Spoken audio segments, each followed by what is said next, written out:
अस्सलामुअलैकुम। शुरू अल्लाह के नाम से जो बड़ा मेहरबान नहायत और रहम वाला है।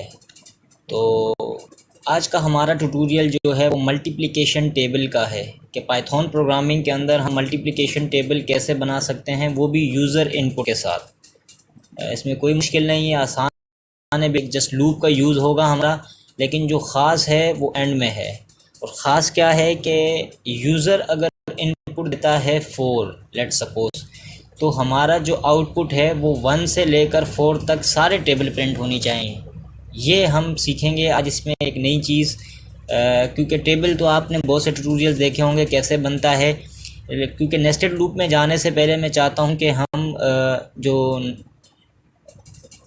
नॉर्मल प्रोग्रामिंग की टेबल है, जो हम लोग सिंपल वाला प्रोग्राम है, वो पहले बना लें। उसके बाद हम नेस्टेड लूप की तरफ चल के उसका प्रोग्राम ड्रॉ करेंगे। तो आइए जल्दी से हम अपने प्रोग्राम की तरफ चलते हैं। हम सबसे पहले वेरिएबल डिक्लेयर करवाते हैं, उसके बाद हम उसे इंटीजर कहेंगे। इंटीजर के बाद हम यूज़र से इनपुट की कमांड लेते हैं, उसके बाद हम अपना मैसेज टाइप करते हैं, इंटर द नंबर, यानी यूज़र जो नंबर इनपुट देगा वो टेबल ड्रॉ हो जाना चाहिए। उसके बाद सेकंड लाइन पे हमारा लूप लगना है, फॉर आई इन रेंज। यहाँ पर आई जो है वो वेरिएबल है और रेंज हम देना चाहते हैं 1 से 11। अच्छा, जो पैरेंथेसिस के अंदर जो मैंने 1 और 11 लिखा है, ये इसको आर्ग्यूमेंट्स कहते हैं। 1 से मतलब ये है कि हमारा टेबल का जो है 1 से स्टार्ट हो, यानी 2 1s are 2, 1 जो बीच में आ रहा है मिडल वाला वो, और 11 इसलिए कि हमारा जो ये आर्ग्यूमेंट है, अगर हमने 10 पे से स्टॉप करना है तो हमें +1 एक ऐड करके दिखाना होगा, क्योंकि इसका डिफ़ॉल्ट जो है ये -1 कर देता है। अगर हमने यहाँ गलती से 10 लिख दिया तो हमारा टेबल 2 9s are 19 तक रुक जाएगा, यानी 9 तक रुक जाएगा, 10 तक नहीं जाएगा। तो इसके लास्ट में कॉलन लगाना ना भूलिएगा, बिल्कुल बहुत ज़रूरी है। जस्ट उसके बाद हमने अपनी प्रिंट की कमांड लिखी है। प्रिंट की कमांड के बाद जो हमने वेरिएबल डिक्लेयर किया है, हमने उसको कॉल किया, उसके बाद हमने कॉमा डाला। हम उसके बाद हम मैसेज प्रिंट करवाना चाहते हैं। मैसेज में हम क्या डालना चाहते हैं, हम मल्टीप्लाई का सिंबल डालना चाहते हैं, क्योंकि यूज़र ने 2 अगर जैसे लेट सपोज इनपुट दिया है तो 2 same to same as it is print होता जाएगा। और उसके बाद जो मल्टीप्लाई का निशान है हमने वो उसको मैसेज के तौर पर प्रिंट करवा दिया। उसके बाद हम आई का जो 4 आई इन रेंज, आई वाला जो वेरिएबल है हम उसे कॉल कर रहे हैं, यानी आई जो है 1 से लेकर 10 तक चलेगा यहाँ पर। तो हमने यहाँ पे आई का वेरिएबल कॉल कर लिया। उसके बाद हमने एक और मैसेज अपना प्रिंट करवाना है, जिसमें हमने इक्वल का निशान हमने कॉल करवाना है, प्रिंट करवाना है, सॉरी। उसके बाद जो मेन चीज़ है, यानी 2 1s are इक्वल का निशान आया। और अब जो हमारा आंसर आना है वो हमने मल्टीप्लाई बाय आई कर दिया। जस्ट ये हमारा प्रोग्राम था, जो एक सिंपल प्रोग्राम है टेबल बनाने के लिए। इसे हम चेक भी कर लेते हैं। हम 2 का टेबल ड्रॉ करना चाहते हैं, हमने 2 लिखा और ये आप देख सकते हैं कि हमारा टेबल जो है वो ड्रॉ हो चुका है। अच्छा, हम इसे एक और चेक करते हैं। हम कोई भी 8 का टेबल ले लेते हैं, ये हमारा 8 का टेबल भी प्रिंट हो रहा है। तो ये तो नॉर्मल सा था। अब इसमें ख़ास क्या चीज़ है, हम इसको थोड़ा सा अपडेट वर्जन में लेके जाएंगे। अपडेट वर्जन में क्यों लेके जाएंगे, पहले तो हम इसकी कॉपी कर लेते हैं ताकि ये हमारा ख़राब ना हो। हम एक नया बनाना चाहते हैं और इसे हम कमेंट कर देंगे। कमेंट इसलिए कर रहे हैं कि जब हम अपना नया प्रोग्राम रन करें तो बीच में ये एंटर ना करें हमें। अच्छा जी, सेम टू सेम वो प्रोग्राम है, हम इसके अंदर नेस्टेड लूप को यूज़ करेंगे। अब नेस्टेड लूप क्या होता है कि आउटर लूप जो होता है उसके अंदर हम एक और इनर लूप हम रन करवाते हैं इसके अंदर। उससे क्या फ़ायदा होगा, आइए उसका फ़ायदा भी हम देखते हैं कि उससे फ़ायदा क्या होगा। उस सेम रहने दीजिएगा, आपने एक और लूप डालना है। ये ख़ास याद रखिएगा कि जो इनर लूप होता है वो आउटर लूप के इंडेंट से एक स्टेप आगे होता है, जो इनर का लूप होता है। ये आप देख रहे हैं कि इसका इंडेंटेशन आगे है, तो इस चीज़ का ख़ास ख्याल रखिएगा। सेम हमने वैसे ही लिख दिया जैसे हमने ऊपर लिखा हुआ था। ऊपर वाली कमांड सारी सेम आएगी, चेंज जो आएगा आउटर कमांड के अंदर आएगा। आउटर कमांड में क्या आएगा, आउटर लूप के अंदर क्या चेंज आएगा।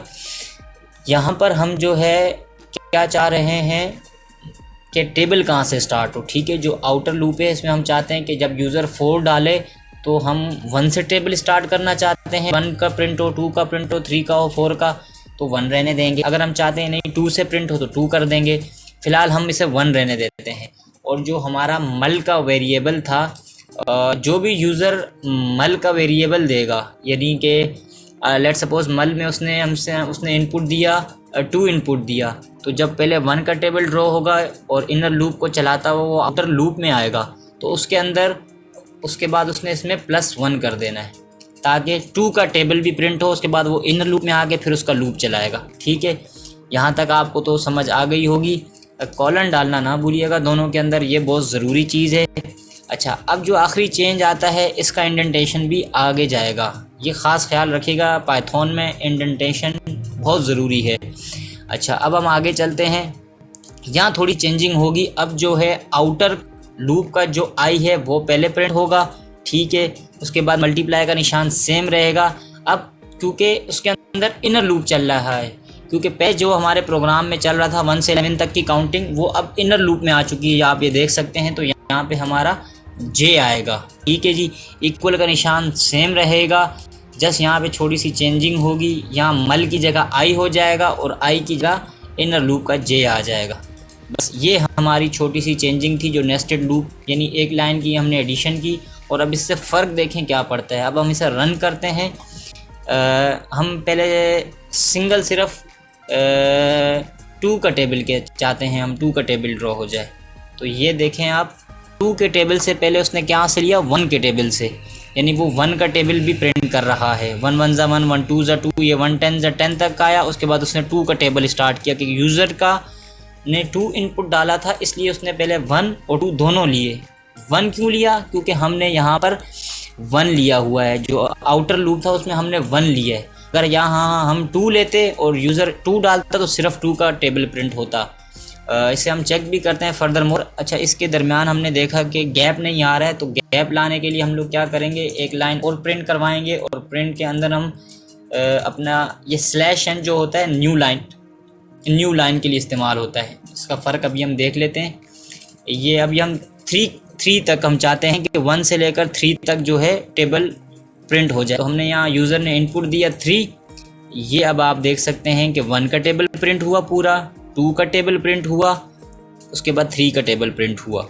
ठीक है, ये नेस्टेड लूप का फ़ायदा है कि अगर सवाल देखने को हमें मिलता है कि भाई हम चाहते हैं कि आपके पास n या मल कोई भी वेरिएबल आपको दिया होगा, उसकी वैल्यू है आपके पास 6 और 1 से लेकर 6 तक सारे टेबल प्रिंट होने चाहिए, ना कि सिर्फ 6 का।